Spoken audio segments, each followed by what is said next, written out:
গণনা করা যায় নাকি গণনা করা যায় না এর ওপর ভিত্তি করে নাউনকে দুটি শ্রেণীতে ভাগ করা যায়।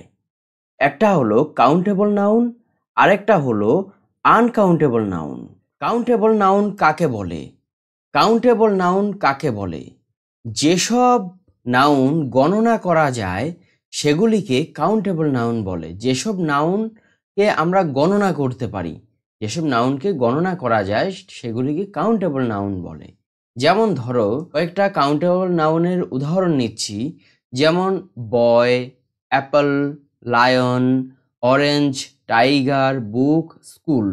যেমন আমরা ধরো বয় ছেলে, বয়কে গণনা করতে পারি, একটা ছেলে, দুটো ছেলে, তিনটে ছেলে, a boy, two boys, three boys, four boys, এরকমভাবে গণনা করতে পারি। অ্যাপেলকেও দেখো আমরা গণনা করতে পারি, একটা আপেল, দুটো আপেল, তিনটে আপেল গণনা করতে পারি। কিন্তু লায়ন, সিংহ, লায়নকেও কিন্তু আমরা গণনা করতে পারি, a lion, two lions, three lions, একটা সিংহ, দুটো সিংহ, তিনটে সিংহ।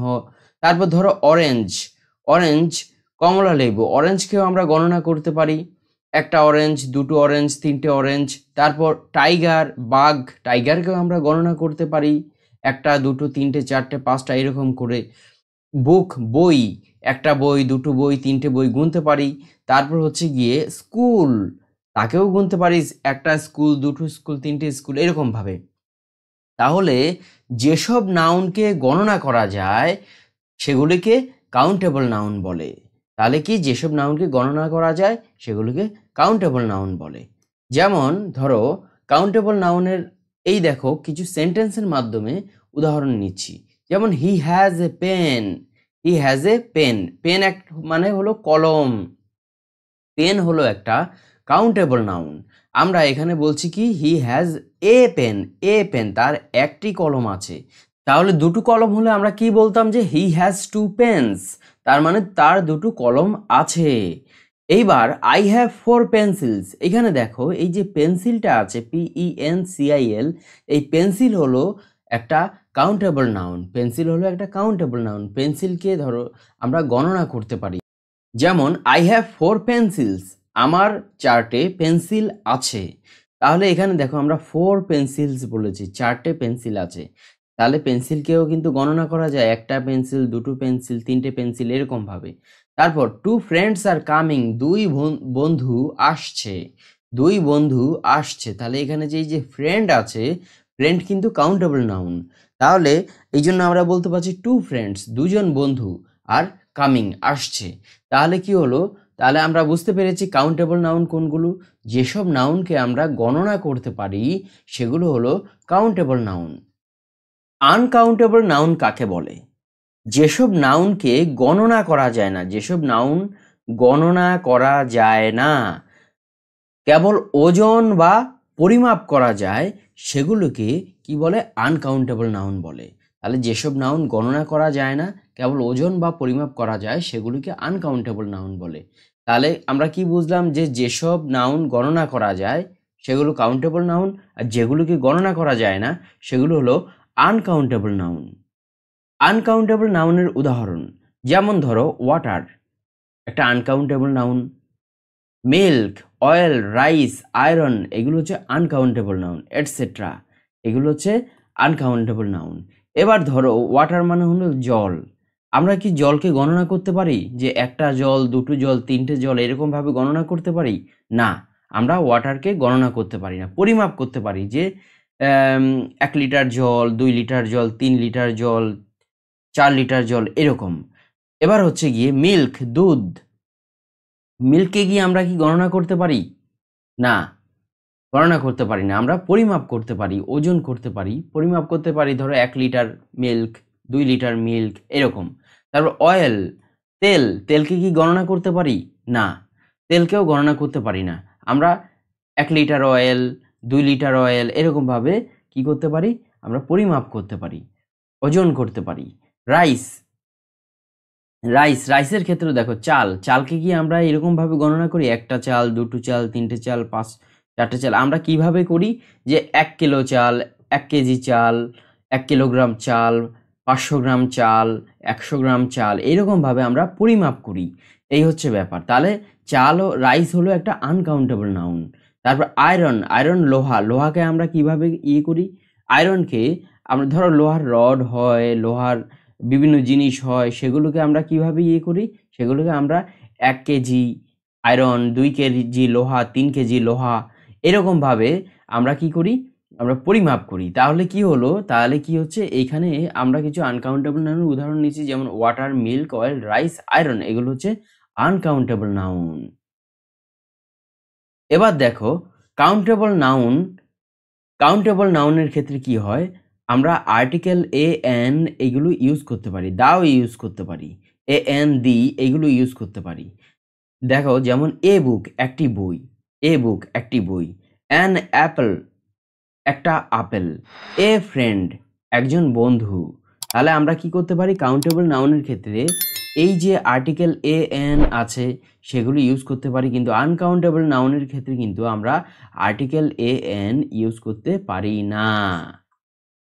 এবার দেখো আমরা কাউন্টেবল নাউনের ক্ষেত্রে কি করেছি, আর্টিকেল এ এন এইগুলো ব্যবহার করেছি, এগুলো আমরা কাউন্টেবল নাউনের ক্ষেত্রে আর্টিকেল এ এন দি এইগুলো ব্যবহার করতে পারি।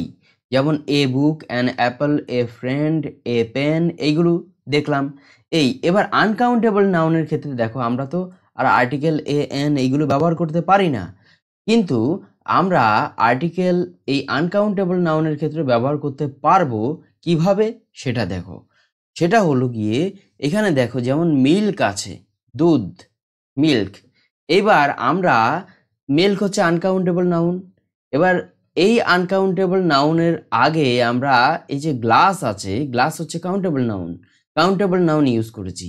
তাহলে আমরা এই আনকাউন্টেবল নাউনের আগে একটা কাউন্টেবল নাউন ইউজ করে আমরা কিন্তু এইখানে এই এ এন এগুলো ব্যবহার করতে পারবো।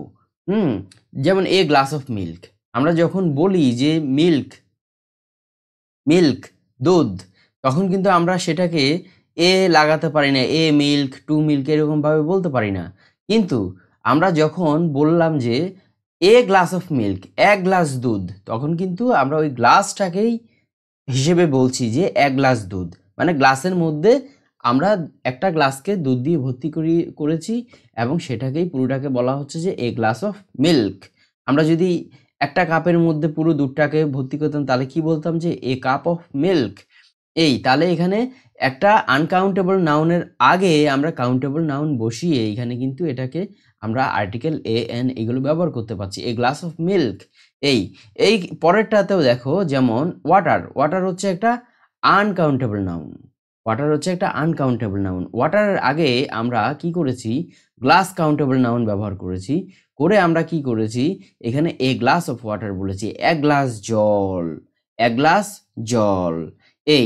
তারপর হচ্ছে গিয়ে মিল্ক, মিল্ক হচ্ছে একটা আনকাউন্টেবল নাউন। এবার মিল্কের আগে দেখো আমরা কাপ কাউন্টেবল নাউন ব্যবহার করেছি, কাপ কাউন্টেবল নাউন ব্যবহার করে কি বললাম, এ কাপ অফ মিল্ক। তাহলে 1 কাপ দুধ, 1 কাপ দুধ। তাহলে বুঝতে পেরেছো আমরা আনকাউন্টেবল নাউনকেও আমরা কাউন্টেবল নাউনের মতোই ব্যবহার করতে পারি, কিন্তু তার আগে আমাদেরকে কি করতে হবে, এরকম কাউন্টেবল নাউন কিন্তু ব্যবহার করতে হবে। যেমন ধরো a cup of tea, 1 cup চা, a cup of water, 1 cup জল। এরকম ভাবে a cup of coffee, 1 cup coffee. তাহলে আমরা এই ক্ষেত্রে কিন্তু এই যে আর্টিকেল এ এন এগুলো কিন্তু আমরা ব্যবহার করতে পাচ্ছি। এবার দেখো এখানে বুক হচ্ছে একটা কাউন্টেবল নাউন। এবার বুকের আগে আমরা এ আর্টিকেল ব্যবহার করেছি, এ বুক, এ বুক মানে হলো একটি বই। এবার তারপরটাতে হচ্ছে a few books, a few অর্থাৎ অল্প কয়েকটা বই, এ ফিউ বুকস মানে অল্প কয়েকটা বই। Many books, many books, many মানে অনেকগুলি, অনেকগুলি বই। তারপর সাম বুকস, সাম বুকস মানে হচ্ছে কিছু বই। A lot of books, a lot of মানে হলো প্রচুর, প্রচুর, প্রচুর পরিমাণে বই। এবার দেখো আমরা এখানে বুক দিয়ে কাউন্টেবল নাউনটা দিয়ে করেছি, এরকম অনেক যে কাউন্টেবল নাউন আছে সেগুলোর ক্ষেত্রে এরকম a few, many, some, A lot of এগুলো কিন্তু নানান অর্থে আমরা কিন্তু ব্যবহার করতে পারি। এবার আনকাউন্টেবল নাউনের ক্ষেত্রে দেখো যেমন ওয়াটার একটা আনকাউন্টেবল নাউন, ওয়াটার মানে হলো জল, a little water, a little water, little water, a little আমরা ওখানে কি ব্যবহার করেছিলাম? এ ফিউ ব্যবহার করেছিলাম, এ ফিউ বুকস বলেছিলাম, মানে অল্প একটা বই। এখানে এ লিটল আমরা আনকাউন্টেবল নাউনের ক্ষেত্রে ব্যবহার করছি এ ফিউর পরিবর্তে। এ লিটল ওয়াটার মানে অল্প একটু জল। তারপর মাচ ওয়াটার, সেখানে আমরা কি দেখেছি যে কাউন্টেবল নাউনের ক্ষেত্রে আমরা কিন্তু মেনি ব্যবহার করেছি, মেনি বুকস, অনেকগুলি বই। এখানে মাচ ওয়াটার মানে অনেকটা জল। এই তারপর হচ্ছে সাম ওয়াটার, সাম ওয়াটার মানে হচ্ছে কিছু জল, সাম ওয়াটার কিছু জল, ওখানেও আমরা সামই ব্যবহার করেছি কিছুটা বোঝাতে। এ লট অফ ওয়াটার মানে প্রচুর পরিমাণে জল, প্রচুর পরিমাণে জল, তাহলে এ লট অফ ওয়াটার মানে হচ্ছে প্রচুর পরিমাণে জল। তাহলে এই হচ্ছে ব্যাপার। তাহলে দেখেছো কাউন্টেবল। এবার আমরা যদি বলি যে অল্প একটু দুধ, তাহলে কি বলবো? A little milk. হ্যাঁ, এবার আমরা যদি বলি অনেকটা দুধ, তাহলে কি বলবো? মাছ মিল্ক। এই তাহলে বুঝতে পেরেছি। এবার আমরা ওই আগের কাউন্টেবল নাউনের ক্ষেত্রে দেখেছি যেমন অনেকগুলো বইয়ের ক্ষেত্রে মেনি বুকস ইউজ করেছি। এবার আমরা যদি বলি যে অনেকগুলোই কলম, তাহলে কি ব্যবহার করব? মেনি পেন্স ব্যবহার করব। কি বলবো? Many pens. তাহলে এখানেও শিখলে যে আমরা আনকাউন্টেবল নাউনের ক্ষেত্রেও বিভিন্ন অর্থে অল্প কিছু বোঝাতে, অনেকটা বোঝাতে, কিছু বোঝাতে, প্রচুর পরিমাণে বোঝাতে আমরা কি ব্যবহার করতে পারি, এসব এসব কিন্তু দেখতে পেলে a little, much, some, A lot of এরকম ব্যবহার করতে পারি। তাহলে এবার কাউন্টেবল নাউন আর আনকাউন্টেবল নাউন এর মধ্যে কিছু পার্থক্য দেখে নাও। কি দেখবে? কিছু পার্থক্য।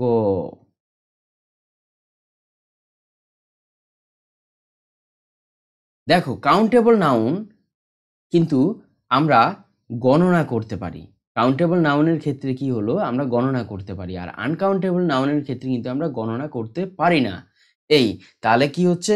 তাহলে তোমরা ব্যাপারটাকে আরো ক্লিয়ার করে নাও। দেখো, যেমন যে সব নাউন আমরা গণনা করতে পারি সেগুলোকে কাউন্টেবল নাউন বলে, আর যেসব নাউন আমরা গণনা করতে পারি না সেগুলোকে আনকাউন্টেবল নাউন বলে। তাহলে ক্লিয়ার হয়ে গেল, যেসব নাউনকে আমরা গণনা করতে পারি সেগুলো কাউন্টেবল নাউন, যেগুলোকে আমরা গণনা করতে পারি না সেগুলো আনকাউন্টেবল নাউন।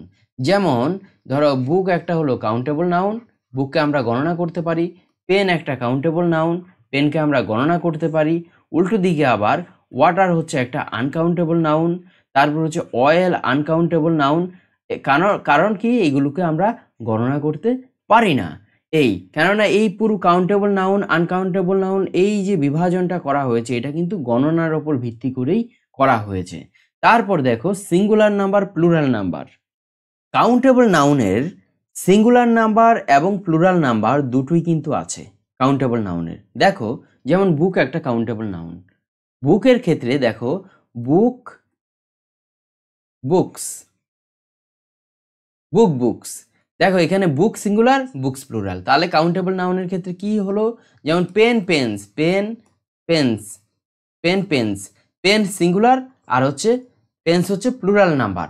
এই তাহলে কি হলো? কাউন্টেবল নাউনের ক্ষেত্রে সিঙ্গুলার প্লুরাল দুটোই আছে, কিন্তু আনকাউন্টেবল নাউনের ক্ষেত্রে কিন্তু কোনো প্লুরাল নেই, প্লুরাল ফর্ম নেই। যেমন আমরা ওয়াটারকে ওয়াটার্স করতে পারি না, ওয়াটারকে ওয়াটার্স করতে পারি না, অয়েলকে অয়েলস করতে পারি না। তাহলে কি হচ্ছে? তাহলে এটা ক্লিয়ার হয়ে গেল যে কাউন্টেবল নাউনের ক্ষেত্রে কিন্তু সিঙ্গুলার প্লুরাল দুটোই হয়, কিন্তু আনকাউন্টেবল নাউনের কোনো প্লুরাল ফর্ম নেই। এবার হচ্ছে দেখো, আমরা কাউন্টেবল নাউনের আগে আমরা কিন্তু নাম্বার বসাতে পারি। এই যে কাউন্টেবল নাউনের আগে কিন্তু আমরা নাম্বার বসাতে পারি। কিরকম নাম্বার? নাম্বারটা হলো, ধরো যেমন বুক হলো একটা কাউন্টেবল নাউন। বুকের ক্ষেত্রে আমরা কি বলতে পারি যে এ বুক একটি বই, বা ওয়ান বুক একটা বই, টু বুকস দুটো বই, টু বুকস দুটো বই, থ্রি বুকস তিনটে বই। তাহলে আমরা কিন্তু এই কাউন্টেবল নাউনের আগে কিন্তু আমরা কিন্তু এই যে নাম্বার আছে নাম্বার কিন্তু লাগাতে পারি।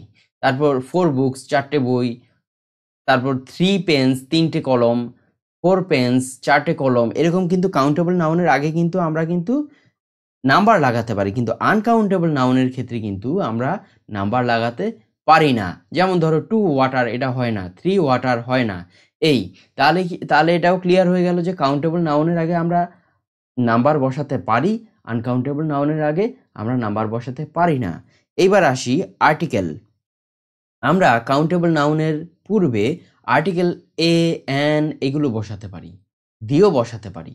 যেমন ধরো এ বুক একটি বই, অ্যান অ্যাপেল, এ বুক একটি বই, অ্যান অ্যাপেল একটি আপেল। এই আমরা কিন্তু এখানে বসাতে পারছি, আর্টিকেল কিন্তু বসাতে পারছি, কিন্তু আর হচ্ছে গিয়ে আনকাউন্টেবল নাউনের আগে কিন্তু কোনো আর্টিকেল বসানো যায় না। এটা যদি বসাতে হয় তাহলে তোমাদেরকে অবশ্যই দেখিয়েছি যে আমরা এ গ্লাস অফ ওয়াটার এরকমভাবে লিখতে পারি, অর্থাৎ কাউন্টেবল নাউনের আগে আবার একটা আনকাউন্টেবল নাউনের আগে আবার একটা কাউন্টেবল নাউন বসিয়ে তারপরে আমাদেরকে এই আর্টিকেল বসাতে হবে। যেমন এই যে এরকম a glass of milk, a glass of water, A cup of milk এরকমভাবে। কিন্তু আমরা ডিরেক্টলি কাউন্টেবল নাউনের ক্ষেত্রে ডিরেক্টলি কিন্তু কাউন্টেবল নাউনের পূর্বে কিন্তু আমরা আর্টিকেল বসাতে পারছি, কিন্তু আনকাউন্টেবল নাউনের ক্ষেত্রে কিন্তু সেটা হবে না। তাহলে কাউন্টেবল নাউন আর আনকাউন্টেবল নাউন কি? কাউন্টেবল নাউন হলো যেগুলো গণনা করা যায়, আর আনকাউন্টেবল নাউন হলো যেগুলো গণনা করা যায় না। এটা হলো গণনা করা যায়, আর আনকাউন্টেবল নাউনের ক্ষেত্রে হলো গণনা করা যায় না। তাহলে এই দুটো ক্লিয়ার হয়ে গেল, countable noun uncountable. Countable noun গণনা করা যায়, আনকাউন্টেবল নাউন গণনা করা যায় না। তাহলে আশা করি তোমরা বুঝতে পেরেছো কাউন্টেবল নাউন আনকাউন্টেবল নাউন সম্পর্কে যত ধরনের কনসেপ্ট আছে, আশা করি তোমাদের কাছে প্রায় সবই ক্লিয়ার হয়ে গেছে। তাহলে তোমরা এই যে ধরো কাউন্টেবল নাউন কাকে বলে, আনকাউন্টেবল নাউন কাকে বলে, কাউন্টেবল নাউনের উদাহরণ, আনকাউন্টেবল নাউনের উদাহরণ, কাউন্টেবল নাউন এবং আনকাউন্টেবল নাউনের মধ্যে বেশ কিছু পার্থক্য, এই তাহলে আশা করি তোমরা পুরোপুরি এবার তোমাদের কাছে কাউন্টেবল নাউন এবং আনকাউন্টেবল নাউনের যেসব ধরনের কনফিউশন ছিল বা তোমরা জানতে না অনেকেই, সব কিছু আজকে ক্লিয়ার হয়ে গেছে। সবাই এবার ইংলিশ টিচিং লাইভ চ্যানেলটাকে সাবস্ক্রাইব করবে, ভিডিওটাকে লাইক করবে এবং শেয়ার করবে, কমেন্ট করে তোমাদের মতামত জানাবে। আজকে এই পর্যন্তই, তাহলে সবাই তাহলে ভালো থেকো।